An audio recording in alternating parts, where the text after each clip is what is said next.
internet people, and welcome to Vlogtober day 24, where I'm challenging myself to sew for 1 hour every day and bringing you along for the journey. Today is the day that I'm finally going to start sewing my Peppermint Peplum top out of this fabric here.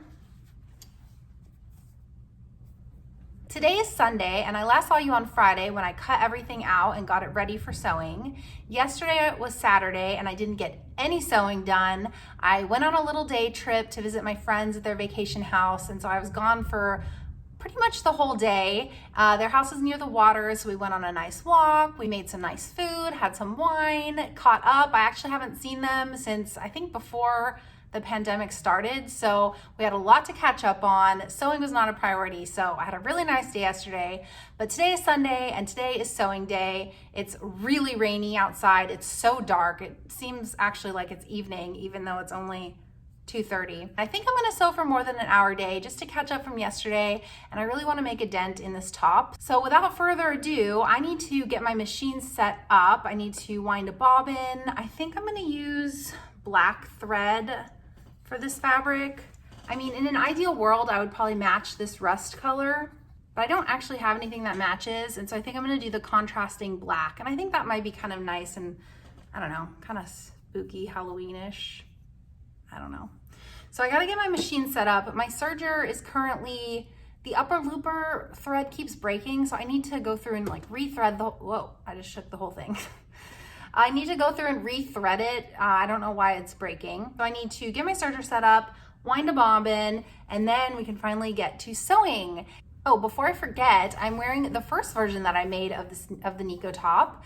It's this kind of mauve-y colored rib knit, and it is Sunday, so don't worry, I have sweatpants on at the bottom. Okay, I'm ready to rock and roll. I got my serger set up, I got my machine set up, I've done my test stitches, and first things first is to sew the center back seam together. So let's get started. I'm so excited. Okay, it's been 30 minutes and I already have something starting to resemble a top.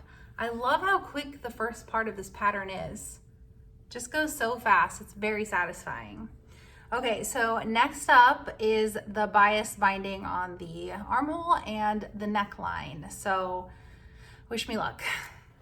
Okay, so I'm at the 1 hour mark and I've just been working on the armhole binding, and I've made kind of a big mistake. So you attach the binding, understitch it, trim it, flip it over, and then stitch it down. And so I was just happily clipping into my seam, just about to start trimming it, and I realized I wasn't just clipping into the seam allowance, I was clipping into the binding and the seam allowance.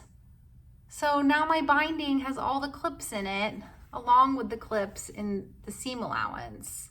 So the first line of stitching is the seam line, the second line of stitching is the understitching, then you have the seam allowance, and then this is the binding.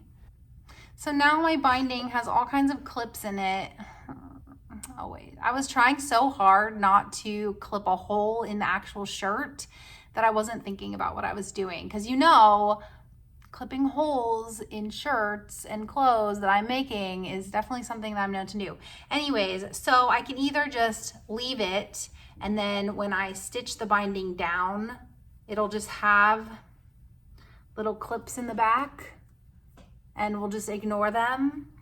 It will be on the inside, so nobody will really see them if I can actually manage to stitch it down. Or I could take the whole thing off and redo the binding.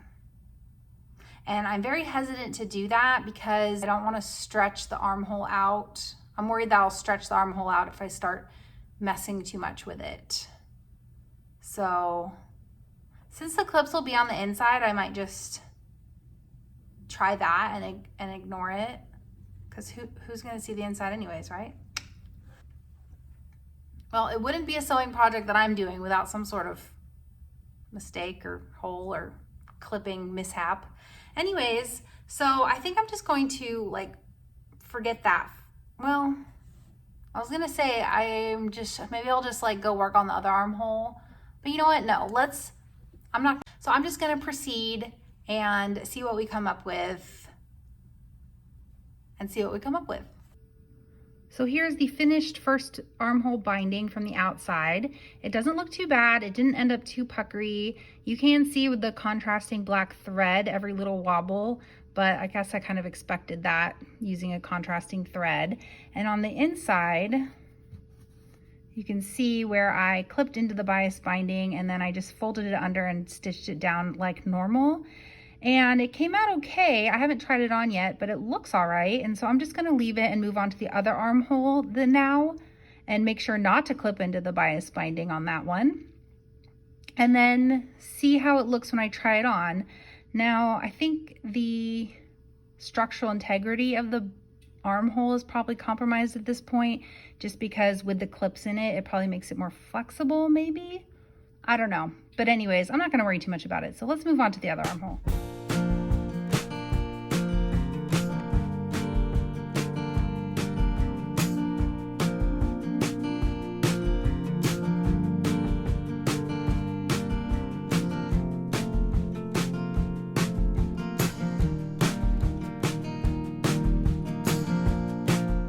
Okay, here's the progress so far. I've been working for about 2 hours and 10 minutes.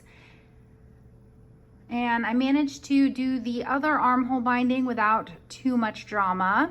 So this is the one that I did with the clips on the inside and the wonky top stitching.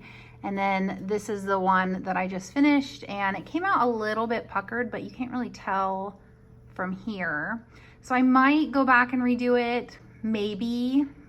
I'm fighting against the perfectionism as always, but if I go back and redo it, I'm just gonna do it at the end after everything else is finished. So I'm gonna call it there. Tomorrow I'm gonna work on the neckband binding, the peplum and the hem, and then it should be finished. So tune in tomorrow for more sewing. Thank you so much for watching, and I'll talk to you soon.